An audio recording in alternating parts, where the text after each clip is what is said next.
آداب۔ میں فرمان ضیائی آج رمضان کے خاص پروگرام میں آپ کا استقبال کرتا ہوں۔ ناظرین، رمضان المبارک کی میری طرف سے اور تمام دوردرشن کی طرف سے مبارکباد قبول کیجئے۔ روزے چل رہے ہیں، الحمدللہ یہ بابرکت مہینہ ہے۔ ہم آج روزے کی اہمیت پر گفتگو کریں گے، اور ہم نے آج ہمارے اسٹوڈیو میں محترم سید شرافت علی ندوی صاحب کو، جو عالم دین ہیں، ان کو مدعو کیا ہے، اور اسی کے ساتھ میں علی قدر حسینی صاحب کو، جو نائب قاضی شہر بھوپال ہیں، ان کو مدعو کیا ہے۔ آئیے گفتگو کرتے ہیں۔ سب سے پہلے شرافت علی ندوی صاحب سے۔ محترم، میں آپ کا استقبال ہے ہمارے اسٹوڈیو میں۔ رمضان کے روزے کہاں اور کب کیسے شروع ہوئے، اس پر ذرا ہمارے روشنی ڈالیے تاکہ ناظرین کو پتہ چلے۔ رمضان کے جو ایک مہینے کے روزے ہوتے ہیں، جی، یہ جب حضور اکرم صلی اللہ علیہ وسلم مکہ مکرمہ سے مدینہ تشریف لے گئے جی، تو سن 2 ہجری میں، یعنی ہجرت کے دوسرے سال میں اس کی فرضیت ہوئی۔ اس سے پہلے صرف 10 محرم کا روزہ رکھا جاتا تھا۔ جی، اللہ کے رسول صلی اللہ علیہ وسلم نے مدینے میں دیکھا اور مکے میں بھی دیکھا تھا کہ وہاں کے عیسائی اور مدینے کے یہودی حضرات 10 محرم کو روزہ رکھتے تھے۔ حضرت موسیٰ علیہ السلام کو اللہ نے فرعون کے مظالم سے نجات دی تھی، تو وہ محرم کی 10 تاریخ ہی تھی۔ جی، جی، تو وہ لوگ روزہ رکھتے تھے، یہودی، جی، اور اسی طرح عیسائی بھی روزہ رکھتے تھے۔ تو اللہ کے رسول صلی اللہ علیہ وسلم نے فرمایا کہ ہم ان کے مقابلے میں زیادہ مستحق ہیں۔ تو آپ نے 10 محرم کا روزے کا حکم دیا، سب رکھتے تھے، جی، اور آخر میں یہ بھی فرمایا کہ آئندہ سال اگر زندہ رہے گا، آخر عمر میں 62 سال کی جب عمر تھی، کہ اگر آئندہ سال میں زندہ رہا تو میں ایک روزہ اور رکھوں گا، یعنی 11 کا۔ لیکن جب سن 2 ہجری میں رمضان کی فرضیت ہوئی اور قرآن کی آیت اعوذ باللہ من الشیطان الرجیم بسم اللہ الرحمن الرحیم یا ایھا الذین آمنوا کتب علیکم الصیام کما کتب علی الذین من قبلکم لعلکم تتقون، ماشاءاللہ، یہ آیت نازل ہوئی کہ اے ایماندارو، تم پر روزے فرض کیے گئے ہیں جس طرح کہ تم سے پہلے اور امتوں اور قوموں پر بھی روزوں کی فرضیت ہوئی تھی، روزے لازم کیے گئے تھے، اور روزوں کا مقصد یہ ہے کہ تمہارے دلوں میں خوف خدا پیدا ہو، پرہیزگاری پیدا ہو، جی، جی، جس کو عربی میں تقوی کہتے ہیں۔ تو روزے کا اصل مقصد یہ ہے کہ پرہیزگاری آئے۔ پرہیزگاری مطلب تمام حرام چیزوں سے بچنا چاہیے، جی، حرام کاموں سے، حرام عملوں سے، حرام طریقے سے بولنے سے، اور جو جائز چیزیں ہیں ان کا استعمال کیا جائے، اس کا نام تقوی ہے۔ روزے میں یہی ہوتا ہے، اس کی مشق کرائی جاتی ہے سحری سے لے کر افطار تک، کہ جو اللہ نے حلال چیزیں کر دی ہیں لیکن روزے کی نیت کرنے سے وہ حرام ہو جاتی ہیں۔ تو یہ ایک طریقے سے اللہ کی جو محرمات ہیں حرام چیزوں سے، ان سے بچنے بچنا کا چاہیے، بے ایک شک۔ ذریعہ ہے۔ روزے کا اصل مقصد یہ ہے، بھوکا پیاسا رہنا یا سحری افطار کرنا یہ بنیادی مقصد نہیں ہے، جی، جی، وہ تو روزے کی شروعات اور اس کا اختتام۔ اصل مقصد یہ ہے کہ خدا کا خوف پیدا ہو۔ آدمی روزے کی نیت کرتا ہے، کھانا پانی سب اس کے پاس رکھا ہے، اس کو ضرورت بھی ہے، بھوک بھی ہے، پیاس بھی ہے، لیکن نہیں کھاتا کہ میرا خدا مجھے دیکھ رہا ہے۔ جی، جی، تو اصل مقصد اس کا پرہیزگاری اور اسلام اس کی شریعت پر عمل کرنا تاکہ اللہ راضی ہو جائے۔ جی، جی، جی، کیا ہے علی قدر صاحب، میں یہ جاننا چاہ رہا تھا کہ کن لوگوں پر روزہ فرض ہے، یہ کون روزہ رکھ سکتے ہیں؟ دیکھیے، جو شرعی لحاظ سے جو لوگ بالغ ہو چکے ہیں ان پر تمام فرائض شریعت کے عائد ہوتے ہیں، جی، جی، ان پر فرض ہوتا ہے۔ اگر کوئی عذر پیش آ جائے کسی کو، مثال کے طور پہ سفر ہے، سفر میں جانا ہے، گیا ہوا ہے، مسافر ہے، یا اسے کوئی ایسا مرض ہے کہ روزے سے اس کی تکلیف بڑھ جائے گی یا اس کی جان پہ بن آئے گی یا اس کا مرض بڑھ جائے گا، تو ایسے مریضوں کے اوپر روزہ معاف ہوتا ہے۔ اچھا، اور اسی طریقے سے خواتین ہیں تو ایسے زمانے جب ان کے اندر ہارمونل تبدیلیاں پیدا ہو جاتی ہیں اور مزاج میں تبدیلی پیدا ہوتی ہے جو مخصوص ایام ہوتے ہیں ان میں ان پہ روزہ جو ہے معاف ہوتا ہے اور بعد میں رکھنے کی ان کو ایک طریقے سے فیسلٹی دی گئی ہے کہ ابھی نہ رکھیں تو وہ بعد میں رکھیں. بچوں کو بطور پریکٹس کے لیے اگر ان میں طاقت ہے تو روزہ رکھوایا جاتا ہے, اس کی خوشی منوائی جاتی ہے, لیکن جب فرض ہوتا ہے تو پھر رکھنا ہی ہوتا ہے.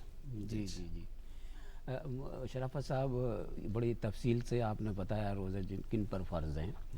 مان لیجئے کہ کوئی روزہ نہیں رکھ پاتے ہیں تو اس کے کفارے کے لیے کیا ترکیب نکالی گئی ہے, کیا شکل ہے اس کی, ہمارے ناظرین جاننا چاہیں گے اور ذرا تفصیل سے آپ نے بتائیں.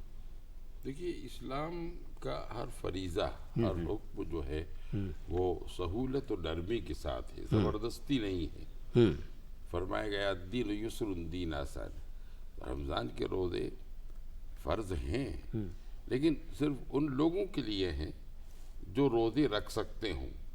اسی لیے جیسا کہ ابھی مولانا علی قدیر صاحب نائب قاضی صاحب نے بتایا کہ بچوں کے اوپر روزے فرض نہیں ہیں, نابالغ بچوں پہ, اس لیے کہ بچے ہیں اور بالغ ہونے کے بعد ہوں گے.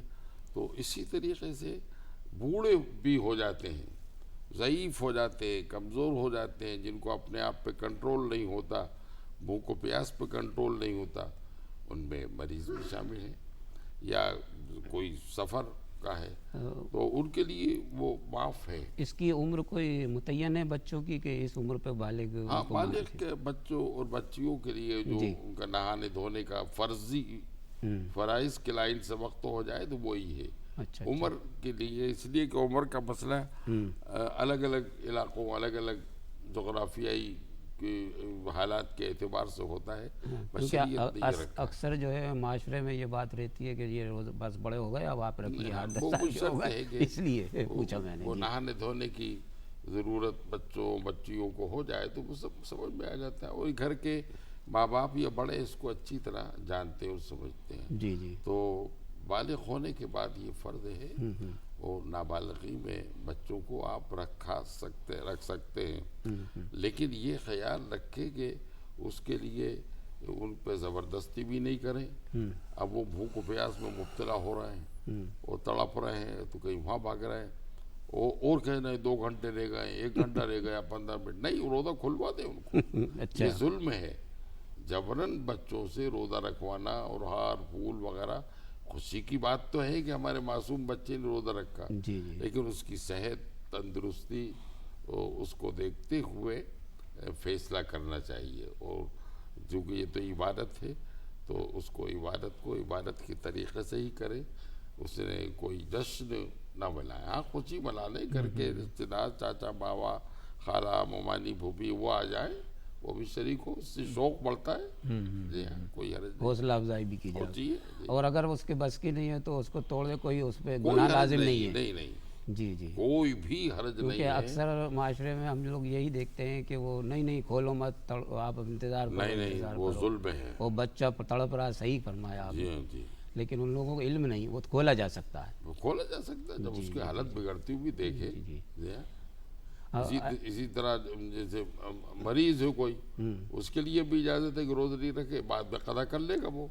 اور کوئی شدید مرض اس کو ایسا ہو گیا, یا ہماری بچیاں جو ہیں وہ کچھ نازک حالات میں ہیں اور ان کو دوا نہیں پلائی گئی, روزہ نہیں کھلوایا گیا, تو خطرہ جان کو ہوگا تو کھلوا سکتے, شریعت اجازت دیتی ہے. بعد میں قضا کر لیں. ہاں, جان بوجھ کر روزہ توڑنا وہ نہ صرف ایک بہت بڑا گناہ ہے بلکہ اس کا کفارہ بھی ادا کرنا ہوگا.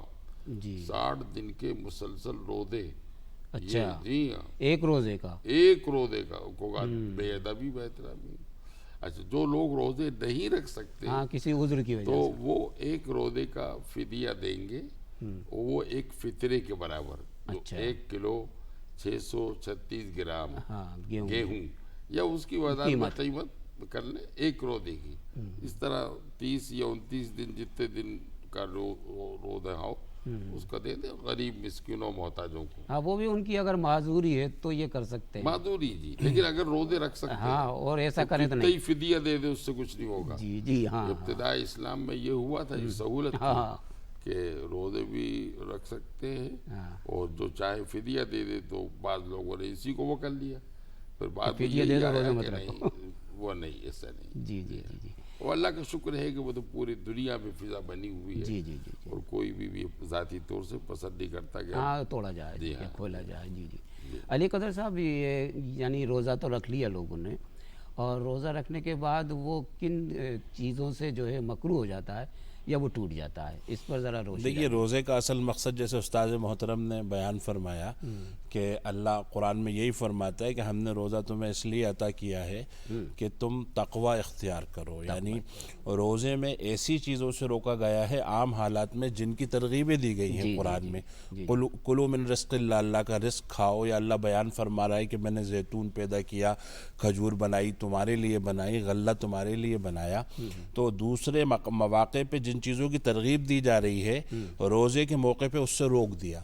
تو اب عام زندگی کے اندر تمہارے اندر یہ صفت پیدا ہوگی کہ اللہ نے جن چیزوں سے تمہیں روک رکھا ہے، جو چیزیں تم پہ حرام کی ہیں، تم ان سے رکو۔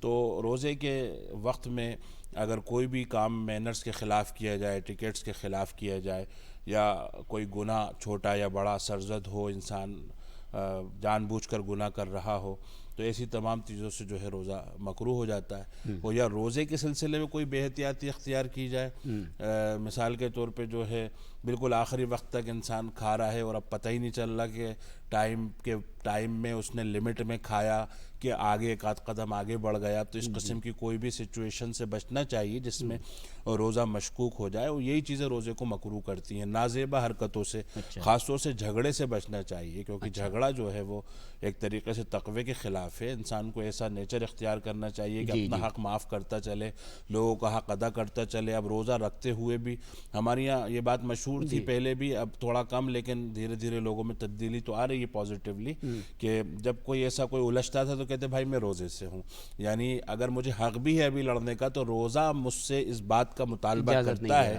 مجھ سے ایکسپیکٹ کیا جاتا ہے کہ میں اس وقت آپ سے نہ الجھوں اور حق بات بھی غصے تنتے کے اندر نہ کہوں۔ تو روزہ تو ہے ہی مجاہدے کا نام، رمز کے تو معنی ہی رمضان جس سے بنا ہے، مجاہدے کے ہیں، سختی اور جھلسنے کے ہیں، کہ آپ دوسروں کے دیے ہوئی تپش سے جھلس جائیے، لیکن رپلائی ان کو ایسا نہ کریں جس سے ان کو کوئی کسی قسم کی کوئی تکلیف ہو۔ تو روزہ اللہ نے اسی لیے عطا کیا۔ اس کے خلاف اگر آپ کریں گے، اب مثال کے طور پہ روزہ اللہ تعالیٰ نے دیا ہے کہ آپ کم کھائیں، اور تراویح اس لیے دی ہے کہ کم سوئیں، اور آپ رمضان میں زیادہ کھانے لگیں اور زیادہ سونے لگیں تو روزے کا مقصد ہی جو ہے فوت ہو جائے گا، کیونکہ روزے کا ایک اثر انسان کی روح پر بھی ہے، انسان کی جسم پر بھی ہے۔ پہلے تو لوگ کہتے تھے کہ آپ کو اگر وزن کم کرنا ہے تو بالکل ہی مت کھائیے، پھر لوگوں نے کاربوہائیڈریٹ چھوڑ دیے کہ روٹی اور غلہ مت کھائیے، لیکن اب دنیا انٹرمیڈیٹ فاسٹنگ کے اوپر آ رہی ہے، جو روزے ہی کی ایک شکل ہے۔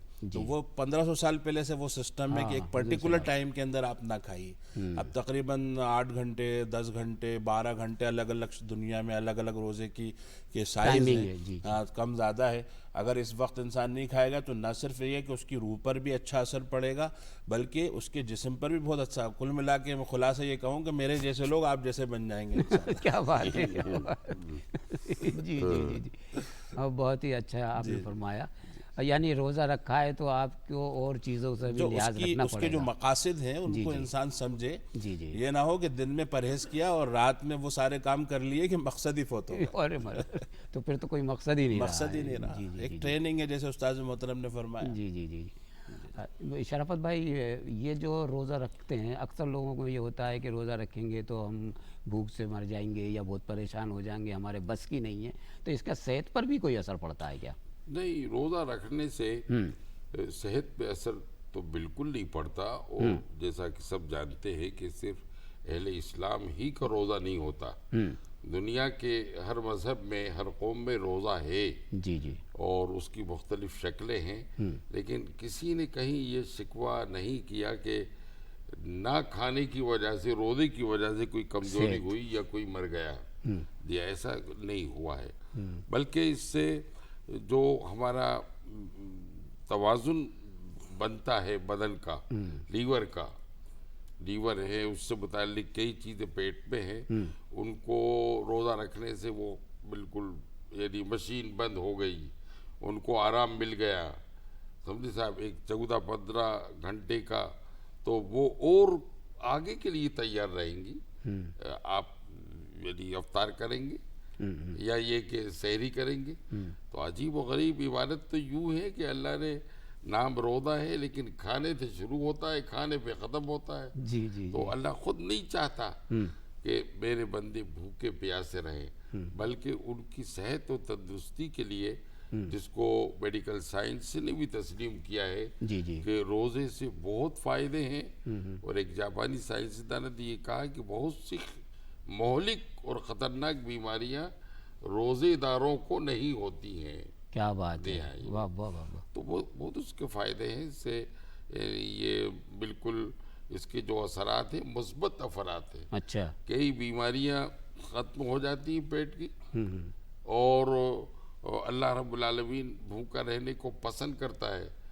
جیسا کہ ابھی قاضی صاحب نے فرمایا کہ ضرورت سے زیادہ کھانا وہ بھی ناپسند ہے. اچھا. تو روزہ یہی سکھاتا ہے کہ آپ اپنی خوراک روک سکتے ہیں، اپنی خوراک بچا سکتے ہیں دوسروں کے لیے. تو روزہ یہ سکھاتا ہے.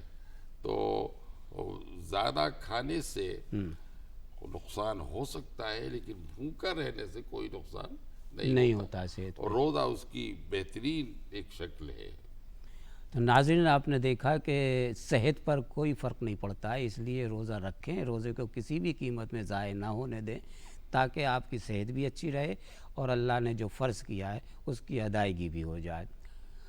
یہ علی قدر صاحب، ہم آپ سے یہ ایک سوال اور ہمارے ذہن میں ابھی آیا ہے کہ آپ سحری کرتے ہیں تو اس کا کیا وقت مقرر کیا گیا ہے؟ کبھی کبھی ہم نے دیکھا ہے کہ اذان ہو جاتی ہے اور وہ کھانا ایک دم چھوڑ دیتے ہیں، اس پر آپ کیا بیان ہے؟ اللہ تعالیٰ نے کیا فرمایا ہے؟ دیکھیے، جو صبح صادق کا وقت ہے، جو سال بھر جیسے ساری نمازوں کا وقت بدلتا رہتا ہے، ایسے صبح صادق کا بھی وقت جو ہے جی وہ بدلتا رہتا ہے.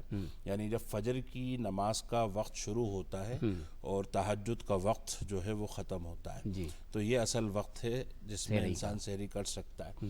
لیکن احتیاط کو برتتے ہوئے عام طور پہ جو انسٹرکشنز دیے جاتے ہیں اور جو جنتریاں کیلنڈرز چھپتے ہیں خاص طور سے رمضان کے لیے، اس میں 15 منٹ کی گنجائش باقی رکھی جاتی ہے. اچھا. تاکہ اگر وہ انسان ایک دم اٹھا اور نیند میں بھی ہے، غفلت کا بھی وقت ہے، تو ایسا نہیں ہو کہ کھاتا چلا جائے اور اسے خبر ہی نہ ہو. جی جی تو آج کل جو رمضان کے زمانے میں جو اذانیں ہوتی ہیں وہ روزے کا وقت ہوتے سے ہی جو ہے، اور یہ بھی ہے حدیث کی روشنی میں کہ بالکل ایسا نہ ہو کہ آپ آدھی رات کو ہی کھا کے ختم کریں، بلکہ آپ کو بالکل یہ اللہ کی رحمت ہے کہ روکا تو کھانے سے، جیسے مولانا نے فرمایا، حضرت نے فرمایا، لیکن آخری وقت تک آپ کو سحری لانا چاہیے.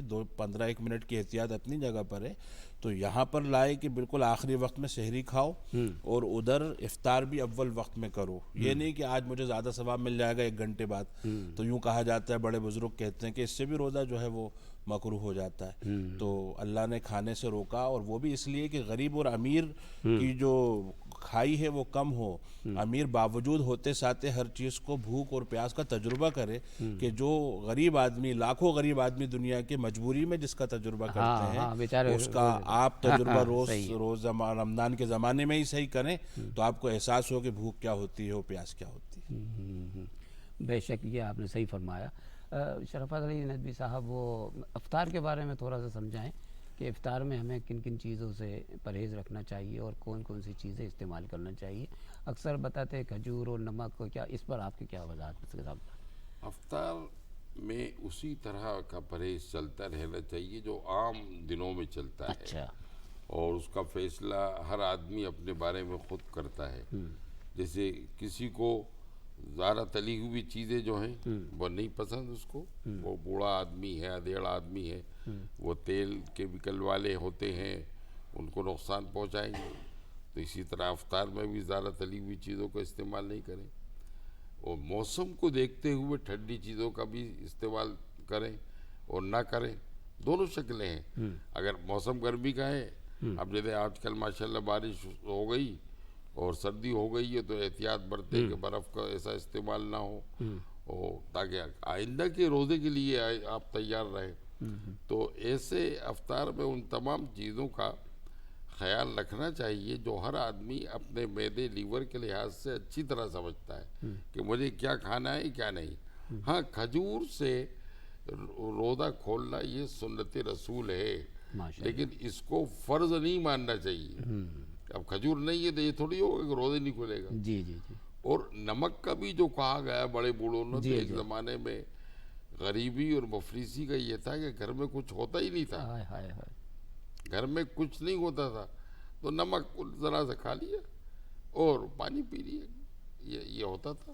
لیکن ایسا نمک سے روزہ کھولنے کا کوئی, جہاں تک میری معلومات ہے, کوئی اسلامی تصور نہیں ہے. جی جی. کھجور کا ضرور ہے یا شیرینی سے اس کا ضرور ہے, لیکن احتیاط کرنا چاہیے افطار میں بھی, جیسا کہ ابھی قائد صاحب نے اشارہ دیا کہ احتیاط کے ساتھ, کیونکہ آپ دن بھر بھوکے رہے ہیں اور ایک دم سے کوئی چیز آپ نے پیٹ میں ڈال دی, جی جی, تو وہ اس سے کچھ ری ایکشن ہو سکتا ہے. وہ اللہ کے رسول صلی اللہ علیہ وسلم کی ایک حدیث ہے کہ معدہ بیماریوں کا گھر ہے. جی, اس میں وہ چیز ڈالو جس کا یہ عادی ہے, آپ کا معدہ جس کی عادی ہے. جی ہاں. اب مثال کے طور پہ لکھتے ہیں کہ ہم ہر چیز پکا کے کھاتے ہیں, انسان جو ہے ہر چیز پکا کے کھاتا ہے, لیکن جانور نہیں پکاتا. اللہ نے اس کے منہ, اس کا معدہ, اس کی زبان, سمجھے صاحب, پرندوں میں تو دانت ہوتے ہی نہیں ہیں, وہ سب ایسے دیے اور ایسا ان کو بنایا ہے کہ وہ کچا پکا سب کھا لیتے ہیں. ہاں, ان کا معدہ ایسے. یہ طبی اصول ہے. جی. اور ایک بہت بڑے فقہی امام نے وہ ایک غیر مسلم پہ اس نے اعتراض کیا تھا کہ آپ کے سب عبادت ہی عبادت ہے, کوئی میڈیکل اور طب کی لائن کچھ بھی نہیں. اس نے یہ حدیث سنائی انہوں نے کہ اللہ کے رسول صلی اللہ علیہ وسلم فرمایا ہے کہ معدہ جو ہے بیماریوں کا گھر ہے, اس میں وہ چیز ڈالو جس میں جس کا عادی ہے. اس میں یہ بھی شامل ہے کہ کوئی حرام چیز نہیں. کسی بھی انسان کا معدہ جو ہے حرام چیز کا عادی نہیں ہے. وہ حرام میں وہ بھی ہے جو شراب وراب یا چوری کی, ڈاکے کی چیزیں, جیب کاٹنا, فلانا, جو جتنی چیزیں ہیں وہ بھی ہے, اور وہ بھی جیسے مردار ہے وہ بھی. تو وہ چیز ہر انسان اس کا پرہیز کرے, اور روزہ اس کا ایک نمونہ, ایک مثال. ماشاءاللہ ماشاءاللہ. علی قدر صاحب, افطار کے بارے میں ہم جاننا چاہیں گے کہ اس کا وقت کیا متعین کیا گیا ہے؟ اذان ہوتے ہی ہے یا اس کے بعد؟ ہم نے دیکھا سورج جب ڈوبتا ہے تو شفق سی اس کی روشنی رہتی ہے, اس بارے میں ہمارے ناظرین کو بتائیں. دیکھیے, عصر کا وقت ختم ہوتا ہے اور مغرب کا وقت شروع ہوتا ہے, جی, جسے غروب آفتاب کہا جاتا ہے. غروب مطلب سورج غروب ہو گیا, یہ ہے شروع افطار کا وقت. جی, اور یہی مغرب کی نماز کے شروع ہونے کا بھی وقت ہے. جی جی, نماز کا وقت شروع ہوتا ہے یہاں سے. بس یہ ہے اصل افطار کا وقت. اس میں جتنی جلدی انسان کو افطار شروع کرے گا اتنا سنت کے قریب ہوگا. اسی لیے ہمارے دیار میں تو یہ رائج ہے عام طور پر کہ یہ اطلاع پہلے دی جاتی ہے کہ اب افطار کا وقت ہو گیا ہے, اور اذان جو ہے بعد میں ہوتی ہے. دیار عرب میں آپ جائیں گے تو اذان ہی کے ساتھ یہ عمل شروع ہو جاتا ہے. اچھا, دونوں صورتیں مناسب ہیں, اس میں کوئی کوئی اختلاف نہیں ہے. لیکن جہاں مغرب کا وقت شروع ہو گیا, افطار کا وقت شروع ہو گیا, اب اس کے اندر کسی بھی قسم کی تاخیر نہیں کرنا چاہیے. اور جیسے استاد محترم نے فرمایا کہ معتدل غذا کا استعمال کریں اور آرام سے جو ہے کھائیں, ایک دم بہت سارا پانی یا کچھ کھانا نہ کریں, تاکہ ایک دم جو ہے بدن جو صبح سے اسٹینڈ بائی موڈ پہ تھا ایک دم ایکٹیو ہوگا, تو اس سے پریشانی ہو سکتی ہے. جی جی, وہ تو خیر بڑے بوڑھے گھر میں ایسا تربیت کا نظام بنا کے رکھتے ہی ہیں. فیملی سسٹم کی یہی خوبصورتی ہے کہ بہت سارے کام تو ماں باپ اتنے اچھے سکھا دیتے ہیں, تربیت کر دیتے ہیں کہ اس طریقے کے خطروں سے اور کمیوں سے انسان محفوظ رہتا ہے. بہت اچھا آپ نے بتایا. شرافت بھائی, ہم چاہتے ہیں کہ جو روزے رکھ رہے ہیں اور خاص طور سے وہ جو نوجوان, ان کے بارے میں تھوڑا سا آپ اپنا بتا دیں بیان کہ کیسے انہیں زندگی گزارنا ہے, خاص طور سے نوجوان. روزہ وہ ہے کہ آپ نے سحری کے وقت نیت کی روزے کی کہ میں دن بھر بھوکا پیاسا رہوں گا سورج ڈوبنے تک, یہ ایک نیت کی, اور آپ 15 گھنٹے تک اپنے کنٹرول میں نہیں بلکہ خدا کے کنٹرول میں ہے, شریعت کے کنٹرول میں. جی جی, اسی طریقے سے جس طرح ہم نے اللہ کو ایک معبود اور نبی کریم صلی اللہ علیہ وسلم کو اپنا رسول اور اپنا گائیڈ قائد مانا ہے تو وہ بھی وہ روزہ ہے، وہ بھی ایک طریقہ ہے کہ آپ کی شریعت کے خلاف نہیں چلیں گے۔ تو میری نوجوان دوستوں سے، بچوں بچیوں سے یہ ہے کہ روزہ یہ آپ ایک ٹریننگ کیمپ پہ ہے شریعت پہ چلنے کا، اللہ اس کے رسول کی فرما برداری کا، کہ آپ کس طریقے سے اصل ضرورت جو انسان کے کھانے پینے کی اس پہ آپ نے کنٹرول کر لیا، جی جی اور 14-15 تک نہیں کھا رہے۔ جی جی اسی طرح زندگی کے تمام شعبوں میں، تمام مرحلوں میں آپ شریعت کے پابند رہیں اور اپنے آپ کو کنٹرول میں رکھیں کہ ہمیں دین اور شریعت کے خلاف، اللہ اس کے رسول کے خلاف کچھ نہیں کرنا ہے۔ وہ بھی روزہ ہے جی جی اور یہ بھی کھانے پینے سے رکنے کا۔ تو روزے یہ اس کا مشق کرائی جاتی ہے ایک مہینے تک، لیکن اکثر یہ ہوتا ہے کہ رمضان کے زمانے میں روزہ بھی رکھ رہے ہیں، تراویح کی پابندی بھی کر رہے ہیں، جو سب سے بڑی نماز تراویح کی ہوتی ہے 20 رکعت کی ہے اہل احناف کے نزدیک، اور اس کے بعد جو عید کا چاند دیکھا تو سب غائب۔ یہ نہیں، ہم یعنی ٹیمپریری اہل اسلام نہیں ہے، بلکہ ہمیشہ کے لیے ہیں۔ شکریہ آپ کا بہت بہت، شرافت علی ندوی صاحب اور علی قدر صاحب۔ یہ ناظرین، یہ تھا ہمارا رمضان پر خاص پروگرام، اور روزے کی اہمیت کے سلسلے میں آج ہم گفتگو کر رہے تھے، اور رمضان پھر آپ کو مبارک ہو۔ اب مجھے اجازت دیجیے، اللہ حافظ۔ اللہ حافظ۔